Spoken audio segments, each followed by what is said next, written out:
네, 안녕하세요. 딱 쉬운 경매 딱쌤입니다. 자, 여러분, 요새 서울의 집값이 진짜 말도 안 되게 오를 것 같은 느낌이 들죠? 왜냐면 전세 물량도 사실 지금 어때요? 굉장히 부족하고요. 거의 동 전체를 잡는다 하더라도 거의 빌라 기준으로 3룸 전세가 한 개 정도 있거나 거의 없다 보시면 돼요. 자, 그렇게 전세 물량도 거의 없고 또 매매가도 생각보다 떨어지지가 않고 오히려 오를 것처럼 보이는데요. 그것을 떠나서도 이 서울에 있는 아파트를 공급을 하려면 반드시 뭘 해줘야 되냐면 재개발을 추진을 해줘야 되는데 이제 재개발 구역들도 거의 대부분 지정이 된 곳들은 됐고 앞으로 할 곳들도 많이 남아 있는데 오늘은 제가 뭘 볼 거냐면 빌라 물건인데, 서울에 있는 빌라 물건인데, 여러분들이 지금 굉장히 저렴하게 나와 있는데, 경쟁도 별로 없을 것 같아요. 그래서 경쟁 없이 낙찰을 받은 다음에 단기 매도로 하는 게 아니라, 전세를 세팅하게 되면 신기하게도 우리의 투자금이 전부 다 회수가 되고 아예 무피 투자가 가능한 물건을 보려고 해요. 근데 이런 물건을 이 동네에 가가지고 일반 매매로 살려고 하면 최소한 2억 정도는 투자를 해줘야 되는데 우리가 공매라는 이 수단을 활용해 버리는 순간 아예 돈이 필요가 없다. 무피로 우리가 재개발 지역을 물건을 골라서 잡아낼 수가 있다는 건데 과연 어떤 물건인지 분석을 한번 해보도록 하겠습니다. 자, 우선 앞에 보이는 이 물건은요, 압류재산 공매라고 하는 공매 물건으로 진행이 되는 물건입니다. 자, 압류재산 공매 같은 경우에는요, 세금을 못 내서 나오는 공매인데, 권리 분석을 좀 해줘야 되는데요. 이 권리 분석하는 방법이 경매 화면하고 조금 다르게 표시가 되어 있어요. 해당 물건은 지금 경매처럼 보이지만, 임차인에 대한 대항력 유무나 이런 것들이 별도로 시스템으로 잡히지가 않아요. 그래서 우리가 별도로 어떤 문서를 통해서 권리 분석을 좀 해줘야 되는데 그 문서를 우리는 재산명세서라고 부릅니다. 자, 재산명세서를 이제 보려면 굉장히 애매하게 나온 것들이 조금 있거든요. 근데 그런 것들은 우리가 조금 더 깊이 있게 알아야 되니까 오늘은 간단하게 세대 열납 내역을 떼어보고 말소 기준 권리를 확인해 보면서 대항력이 있는지 없는지 그것만 먼저 판단을 해보도록 할게요. 자, 지금 세대 열납 내역을 떼어서 확인해 보니까 어떤 임차인이 있는데 전입 날짜가 2007년으로 되어 있습니다. 자, 그런데 현재 권리 분석에서 말소 기준 권리를 찾아보면 근저당권 설정이 2009년으로 되어 있거든요. 자, 여기 보이시나요? 자, 근저당권 설정이 2009년으로 되어 있습니다. 그런데 이 근저당권이 어디냐면 은행에서 나갔어요. 자, 은행에서 후순위로 돈을 빌려줄 일이 있을까요? 없을까요? 거의 없다 보시면 됩니다. 그리고 제가 이제 별도로 확인을 했을 때 해당 임차인의 이름이 누구로 나와 있느냐? 건물 등기부상의 소유주의 이름과 거의 똑같습니다. 결국에는 이 물건에 누군가 임차인이 들어와서 사는 게 아니라 누가 산다? 소유자가 살기 때문에 권리 분석할 필요는 없다라고 보시면 됩니다. 자, 그러면 권리 분석은 끝났는데 이 물건이 과연 가치가 있을까 없을까? 입지 분석을 먼저 해보려고 하는데요. 해당 물건은 서울 중에서도 강동구에 위치한 물건입니다. 자, 강동구 빌라가 요새 굉장히 비싸게 많이 거래가 되고 있다는 사실 혹시 아시는지 모르겠어요. 왜냐면 강동구는 서울에서도 이제 입지 순으로 치면 25개 구 중에 몇 등 정도 될까요? 물론 등수가 뭐 누가 정한 건 아닌데 입지상으로 보면 거의 상급지에 준하는 수준으로 올라가게 되어 있습니다. 왜냐하면 서울의 상급지는 강남 3구, 강남 서초 송파가 있겠고 그 다음에 이제 마용성이라고 돼 있죠. 이 정도를 서울의 상급지라 보면 그 다음은 과연 어딜까 따져봤을 때 강동구도 이제는 웬만해서는 뒤따라가고 있고 거의 따라잡았다 보시면 될 것 같습니다. 자, 해당 물건의 이제 사진도 하나씩 살펴볼 텐데요. 주변에 모습을 보면요. 아주 뭐 신축급의 빌라들이 많이 있다고 보기는 어려운 동네 같아요. 자, 그 다음에 해당 물건의 빌라의 층수는요, 3층에 있는 빌라인데요. 3층 같은 경우는 엘리베이터가 없어도 충분히 이용이 용이한 곳에 위치해 있고요. 해당 물건의 사진을 바깥에서 봤을 때 샤시 부분을 보니까 수리가 된 것 같지는 않아요. 그쵸? 수리가 된 것 같지는 않는데 중요한 거는 이제 수리야 하면 되는 거고 이 물건이 앞으로 얼마나 올라갈 것인지 그 가치가 더 중요하겠죠. 자, 그리고 계단 위치를 보니까 엘리베이터는 보이지 않습니다. 다행인 점은 필로티 구조로 되어 있어서 주차장은 많이 확보가 되어 있는 걸로 확인이 됩니다. 자, 그 다음에 방은 몇 개짜리냐면 방이 하나, 둘, 세 개. 그죠? 방 세 개이고 특히나 이렇게 오래된 빌라 같은 경우에는 장점이 뭐냐면 발코니가 서비스 면적이 굉장히 넓게 빠져 있어요. 그래서 해당 물건은 지금 전용 면적이 14.8평, 15평이라 되어 있지만 발코니 부분까지 생각한다면 거의 18평에서 20평 가까이 될 수도 있겠다라고 보시면 될 것 같습니다.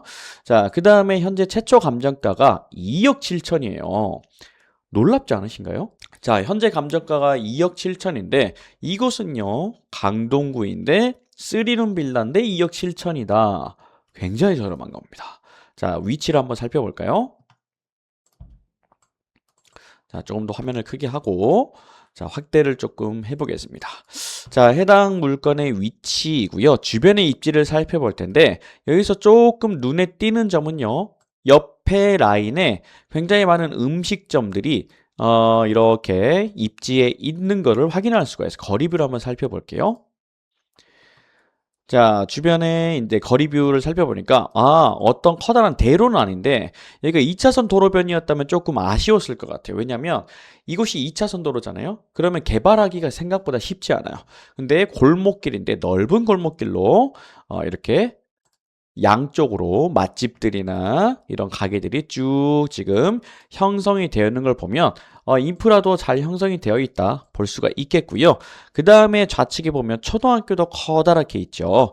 좋습니다. 이렇게 초등학교도 있고 주변에 상가라든지 뭐 병원이라든지 이런 것들도 굉장히 잘 갖춰져 있는 것으로 파악이 됩니다. 그 다음에 이제 좌측 상단에 보면 암사역이라고 해서 8호선이 보이시죠? 자, 이 암사역 같은 경우에는 8호선이 사실 한 2년 정도 전, 3년 전이군요. 거의 2023년도쯤에 저기 남양주 별내까지 개통이 됐었어요. 그래서 이제는 8호선이 송파 여기 조금 내려가 보면 잠실, 송파에 있는 잠실까지 더 빠르게 이동이 되다 보니까 이 강동구 일대에도 개발의 바람이 많이 불고 있다는 사실을 우리가 확인까지 할 수가 있게 되겠죠. 자, 그런데 중요한 점은 제가 아까 말씀드렸다시피 이 일대가 전부 다 빌라로 많이 이루어져 있다 보니까 재개발에 대한 이야기가 많이 흘러나오고 있어요. 그런데 우리 물건의 위치해 있는 곳을 보면 개발이 진행되고 있지는 않은데 중요한 건 자, 이렇게 생각해야 되겠죠. 재개발이 이미 진행되고 있는 곳들은 가격이 어떨까요? 굉장히 비싸지겠죠. 근데 그곳에 근처에 있다면 이곳에 있는 주민들도 시작하자라는 말을 할 수가 있게 되겠죠. 그 부분까지 고려하면서 이 물건을 바라봐야 되는데요. 자, 그러면 주변에 과연 개발지는 어떻게 형성되어 있나 살펴볼 텐데 제가 아파트 실거래가라는 사이트를 미리 들어와 봤습니다.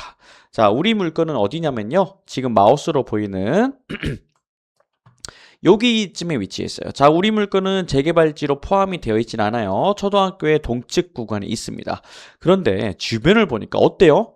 전부 다 신통, 신통, 신통, 신통. 그 다음에 위측으로는 아직 포함이 안 되어 있지만 전부 다 이렇게 둘러싸여 있어서 점점점 재개발을 하려고 하는 지역이 번지고 있는 모습이 보여지죠. 그러면 우리 물건도 당연히 영향을 받을까요? 안 받을까요? 받을 수밖에 없다는 거예요. 그래서 이 일대는요, 재개발을 추진 중인 곳과 아닌 곳의 가격 차이가 상당히 많이 벌어져 있는데요. 그 부분을 또 살펴보도록 하겠습니다. 자, 네이버 부동산 가서 손품 한번 팔아볼게요. 자, 이 일대에서 매매 가격 3룸의 빌라 매매가만 간단히 확인해 볼 텐데요. 자, 우리 물건 일대에서 이 일대 우리 물건 근처에 포함 안 된 곳입니다. 이쪽에 가격이 얼마 정도 되는지 볼 텐데 먼저 3룸짜리 오래된 게 있어요. 1991년식입니다. 자, 이 물건이 2억 9천에 나왔는데 이게 굉장히 저렴하게 나온 거예요. 왜냐면 지금 보이시는지 모르겠지만 보증금이 얼마에 들어와 있냐면 이미 2억 3천에 맞춰져 있는 갭 투자 물건이에요. 그러면 실입주가 안 된다는 거고 만기도 언제냐면 28년 4월이에요. 그러면 최근에 맞춰졌다는 거니까 실제로 매수하는 분들이 부담이 될 수밖에 없다는 거. 그래서 이게 조금 저렴하게 나온 거고요. 주변에 3룸 반지하도 얼마예요? 지금 반지하도 2억 3천 선에 나와 있어요. 반지하가. 그 다음에 또 주변에 보면 와 조금만 연식이 신축급으로 나오니까 얼마로 가버리냐면 4억 9천 선, 3억 5천 선, 요 정도 가격 갈 거예요 아마. 자, 지금 3룸이 한 3억 5천 정도는 간다. 이 일대 재개발이 포함이 안 되는 것조차도 3억 5천에서 3억 7천은 간다는 거예요. 그런데 방금 아래쪽에 재개발을 진행하는 대로 가잖아요. 보시겠어요? 보이시나요? 지금 가격대가 얼마? 7억 4천이에요. 7억 4천. 물론 이제 연식은 조금 신축급이긴 한데, 자, 그 다음에 조금 연식이 오래된 거는 이제 6억까지 갑니다.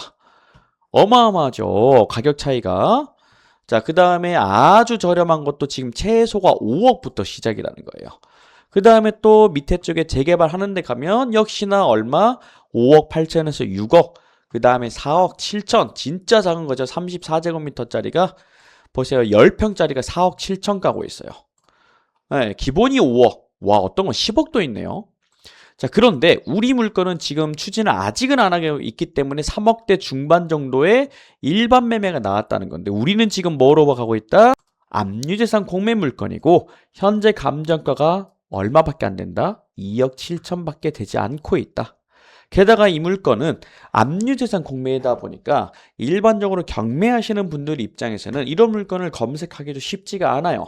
이게 경매 물건으로 나왔다고 한다면 조금 입찰 경쟁이 있을 수 있는데 이 물건은 공매 물건이다 보니까 이렇게 서울 요지에 있는 재개발을 추진할 만한 물건들이 정말 저렴하게 나오고 있고 우리가 경쟁 없이 조금 더 저렴하게 취득할 수 있는 기회가 굉장히 많이 벌어지고 있다는 거죠. 자, 근데 더 중요한 점은 뭐냐면요. 이게 공매다 보니까 입찰가가 이번에 낙찰되는 게 아니라 한 번 더 유찰시키고 받게 된다 하면 이곳을 단기 매도하는 게 아니라 전세를 세팅할 수도 있겠죠. 이 근처에 전세 매물을 한번 살펴볼 텐데요. 자, 보세요. 방금은 매매 물건으로 했을 때 이 동네 3룸 매매 물건이에요. 제가 뭘로 바꿔볼 거냐면 전세 물건으로 한번 보여주세요 했더니 이 일대 전세 물건이 확 사라지죠. 전세 물건이 이 일대에 아예 없습니다. 아예. 3룸 전세 물건이 매매 전세 지금 물건이 아예 없다는 거예요. 자, 그나마 하나 나와 있는 게 지금 진짜 작은 11평짜리 전용 11평짜리 3룸이 전세가 얼마? 3억에 나와요. 3억. 여기도 지금 15년짜리 2억 9천에서 3억 나오죠? 보이시나요? 전세를 들어갈라 해도 들어갈 수가 없다는 거예요. 자, 그 다음에 이것도 지금 1968년도 68년도면 그 60년 된 완전 쓰러질 것 같은 물건도 2억 2천. 그 다음에 일반적인 물건 그냥 3억 밑으로는 구할 수가 없습니다. 그런데 우리는 얼마에 받는다? 2억 7천도 안 되는 돈으로 낙찰을 받고 우리가 이곳에 전세 세팅하는 순간 최소 3억은 받으실 거예요. 그러면 내 돈이 어떻게 될까요? 전부 다 회수가 되겠죠. 그러면 남들은 이 물건을 투자로 살려고 한다면 최소한 투자금 2억씩 묶여야 되는데 우리는 공매로 저렴하게 받고 낙찰받은 다음에 전세를 세팅하는 순간 돈이 묶이는 게 아니라 오히려 어떻게 된다? 플러스 그래도 5천 현금은 더 생기지 않을까. 그리고 나서 이 일대가 재개발을 진행한다 하는 순간 매가는 거의 4억에서 5억까지 한 방에 그냥 뻥튀기를 할 수가 있는 물건이 지금 현재 나와 있다는 거예요. 어떠신가요? 이게 바로 경매나 일반 매매에서는 절대 다룰 수 없는 경매와 공매의 매력이죠. 그런데 제가 지금 설명드리는 거는 또 공매잖아요. 경매에서는 물론 경쟁이 더 치열하지는 않겠지만 압류재산 공매로 넘어오는 순간 물건 자체로 많이 사라지게 되면서 입찰 경쟁도 줄어들고 이럴 때일수록 좋은 지역에 있는 물건을 내가 싸게 낙찰을 받아서 서울에다가 씨앗을 심어 놓게 되는 게 굉장히 중요한 타이밍이다라고 보시면 돼요. 어떠신가요? 제가 분석했던 물건처럼 이런 물건처럼 지금 공매 물건으로 정말 괜찮은 물건이 정말 많이 나오고 있고요. 특히나 신탁 공매로 넘어가게 되면 그냥 경쟁은 없다시피 지금 받아올 수가 있는 상황입니다. 아니 그러면 제가 이 물건을 낙찰받으려면 서울이니까 대출이 안 나오지 않나요? 하겠지만 사실 방법은 다 있죠. 왜냐하면 이 물건을 전세로 세팅한다라고 한다면 우리가 잠깐만 융통하면 되겠죠, 돈을. 그러면 내가 투자금이 현금이 2억 7천 다 필요한 게 아니라 내가 일부 금액만 있고 나머지는 어떤 대출이 P2P 대출이라든지 이런 것들로 한두 달 정도만 융통을 하고 전세를 세팅하면서 이거는 상환해버리면 되는 거니까 내가 투자금이 한 4, 5천만 원만 있어도 이 물건을 낙찰받고 재개발이 예정될 만한 물건들을 얼마든지 매수할 수 있다는 거죠. 그러려면 우리가 이 물건을 분석하는 방법, 그리고 공매로 저렴하게 취득하는 방법, 이런 것들을 알아야만 하는데요. 마침 제가 이제 다음 주죠. 다음 주 6월 16일, 다음 주 화요일 평일반 그리고 20일 주말반 해가지고 이번에 공매 과정을 또 진행을 하게 되는데요. 이미 저희 많은 분들이 실제로 저와 같이 공매로 낙찰을 받고 단기 매도로 많게는 한 건에 2억에서 1억, 1억 5천, 5천 이렇게 다양하게 수익을 내고 계시는데요. 엊그저께 저희 회원님도 정말 저렴한 빌라를 5천만 원 선에 거의 단독 수준으로 낙찰을 받은 다음에 아마 9,500 정도는 매도가 되지 않을까. 근데 그게 장점이 뭐냐면 거의 경쟁이 없이 거의 단독으로 받아왔다는 거죠. 자, 이런 것처럼 여러분들이 잘 모르는 시장이 있는데 알기만 하면 돈을 벌 수 있는 게 굉장히 많습니다. 자, 그래서 제가 이제 저희 공매 커리큘럼에 대한 설명도 해드릴 텐데 저는 6주 과정으로 진행이 되는데요. 이 6주 동안에 단순히 이론이 아니라 정말 실전으로 가고 낙찰을 받을 수밖에 없게끔 실전 위주로 수업을 들어갈 거예요. 게다가 단순히 끝나는 게 아니라 수업 시간마다 여러 가지 추천 물건도 나가니까 사실상 그 추천 물건만 들어간다 하더라도 못해도 얼마나 벌까? 한 3, 4천에서 많게는 1억, 2억까지 수익이 나는 물건이 정말 많거든요. 그래서 여러분들이 이제 경매에서 너무너무 치열하게 이 패찰도 많이 하고 낙찰을 많이 받지 못했다 한다면 오히려 공매가 제대로 된 기회가 되지 않을까 싶고요. 게다가 더 좋은 건 제가 이 수업에서는 공매 평생 멘토링까지 진행되니까 수업이 끝이 아니라 낙찰까지 한번 가고 싶다라고 하신다면 저와 함께 해보시는 게 좋겠고요. 더불어서 제가 이번 기수에는 또 상가 부분 어마어마한 기회가 찾아왔습니다. 이 상가 부분까지 제가 설명해 드릴 테니까요. 관심 있으신 분들은 저희한테 연락을 주시면 자세하게 상담을 도와드리도록 하겠습니다. 자, 오늘 이 물건 과 같은 물건이 정말 많이 있으니까 분석하는 방법도 배워보시고 다시 한번 돌려보시면서 정확하게 시세조사 해보시고 입찰까지 도전해보시길 바라겠습니다. 자, 오늘 내용은 이 정도로 하고요. 다음번에 더 좋은 영상으로 찾아뵙도록 하겠습니다. 감사합니다.